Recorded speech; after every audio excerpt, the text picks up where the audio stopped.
ತಡರಾತ್ರಿ ಸುರಿದಂಥ ಚಿಟ್ಟಿ ಮಳೆಯಿಂದ ಅನ್ನದಾತರು ಈಗ ಚಿಂತೆ ಮಾಡುವಂಥ ಪರಿಸ್ಥಿತಿ ತಲೆದೋರಿದೆ.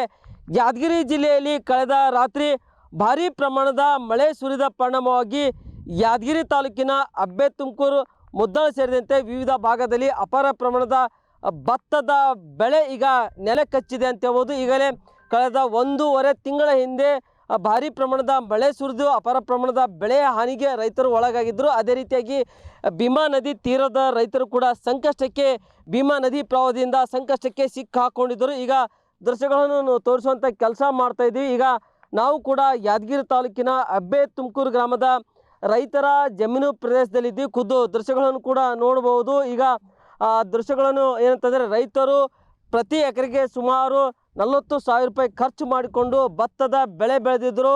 ಆದರೆ ಸಂಪೂರ್ಣವಾಗಿ ಭತ್ತದ ಬೆಳೆ ಏನಂತಂದರೆ ಈಗ ಇದು ಕಟಾವಿಗೆ ಬಂದಿತ್ತು.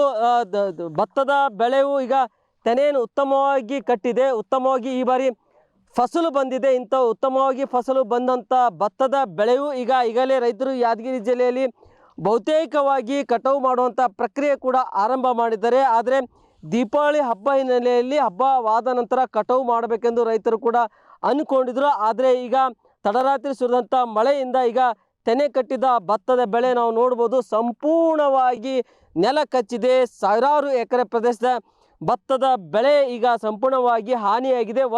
ಈಗ ಭತ್ತದ ಜಮೀನು ಪ್ರದೇಶದಲ್ಲಿ ಕೂಡ ನಾವು ದೃಶ್ಯಗಳನ್ನು ಕೂಡ ನೋಡ್ಬೋದು.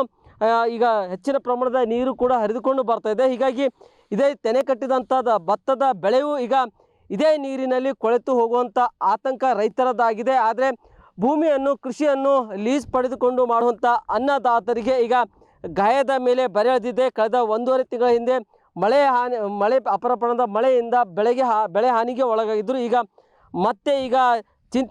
ಈಗ ಮತ್ತೆ ತಡರಾತ್ರಿ ಸುರಿದಂಥ ಮಳೆ ಪರಿಣಾಮವಾಗಿ ಈಗ ಅಪಾರ ಪ್ರಮಾಣದ ಭತ್ತದ ಬೆಳೆ ಸಂಪೂರ್ಣವಾಗಿ ನೆಲ ಕಚ್ಚಿದೆ. ಈಗ ಖುದ್ದು ರೈತರು ಕೂಡ ನಮ್ಮ ಜೊತೆ ಇದ್ದಾರೆ.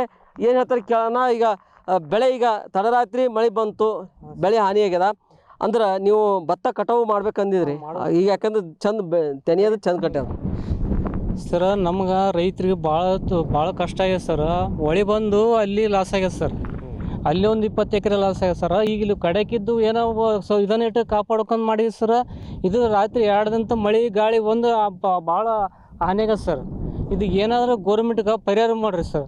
ಇಲ್ಲಾಂದ್ರೆ ಏನು ಮಾಡಿ ನಾವು ಉರ್ಲಾಕೋದು ಒಂದೇ ಆದ ಸರ್. ಇದು ಈ ಮಾಹಿತಿ ಏನು ಮಾಡೋಕೆ ಸರ್. ರೈತರಿಗೆ ಭಾಳ ಏನು ಹಗಲ ರಾತ್ರಿ ಚಿಂತೆ ಇಲ್ಲ ಸರ್. ಏನು ಲೀಜಿಗೆ ಹಾಕಿದ್ರೆ ಸರ್ 1 ಎಕರೆಗೆ 30,000 ಬರುತ್ತೆ ಸರ್. 30,000ಕ್ಕೆ ನಾವು ಲೀಸ್ ಮಾಡಿದ ಸರಿಗೆ ಏನಿಲ್ಲ, ನಾವು ಲೀಸ್ ಮಾಡಿದಾಗ ಎಲ್ಲ ಲಾಗಲಿಡೆ ಕೊಟ್ಟರೆ ನಮ್ಗೆ 10,000 ಉಳಿದಿತ್ತು. 10,000 ಲಾಸ್ ಆಗ ಸರ್. ಏನು ಇದು ಮಾಡಿದ ಕಷ್ಟ ಹೇಳ್ಬೇಕಾರೆ ಭಾಳ ದುಸ್ತರಿಸ್ತಾವೆ ರೈತರಿಗೆ. ಅಂದ್ರೆ ಈಗ ಕಟಾವು ಯಾಕೆ 2-3 ದಿನದಿಂದ ಮಾಡ್ಬೇಕಂತ ಈಗ ನಾಳೆ ಎಟ್ಟತ್ತಿದ್ರೆ ಈಗ ನಾಳೆ ಕಟಾವು ಮಾಡೋದೈತೆ ಸರ್. ಇದು ಕಟಿಂಗ್ ಮಾಡಿ 2 ದಿನಕ್ಕೆ ಮಳೆ ಗಾಳಿ ಬಂದು ಭಾಳ ಹಾನಿ ಆಗತ್ತೆ ಸರ್. ಯಾಕಂದ್ರೆ ಇನ್ನೊಂದು ಏನ ಸರ್, ಇದು ಗೊಬ್ಬರ ರೇಟ್ ಕವಳಿ ಹೋಗಲ್ಲ ಸರ್. ಇಲ್ಲಿ ಯಾಕಂದ್ರೆ ರೈತರಿಗೆ ಭಾಳ ಹಾನಿ ಮಾಡಕತ್ತಾರ ಸರ್. ಈಗ ಹೆಚ್ಚಿಗೆ ಏನಾರ ಗೋರ್ಮೆಂಟ್ ಸಹಾಯ ಮಾಡ್ಬೇಕು ರೈತರಿಗೆ ಅಂತೇಳಿ ನೀವು ಮನವಿ ಮಾಡುತ್ತೆ ಸರ್. ಇದು ಇಲ್ಲಿನ ರೈತರ ನೋವಿನ ಮಾತಾಗಿದೆ. ಆದಷ್ಟು ಬೇಗ ಸರ್ಕಾರ ಹೆಚ್ಚಿನ ಪರಿಹಾರ ನೀಡಬೇಕೆಂದು ರೈತರು ಒತ್ತಾಯ ಮಾಡಿದ್ದಾರೆ. Nagappa Patil, guarantee news, Yadgiri. Guarantee news, ಸುದ್ದಿ ಖಚಿತ, ನ್ಯಾಯ ನಿಶ್ಚಿತ.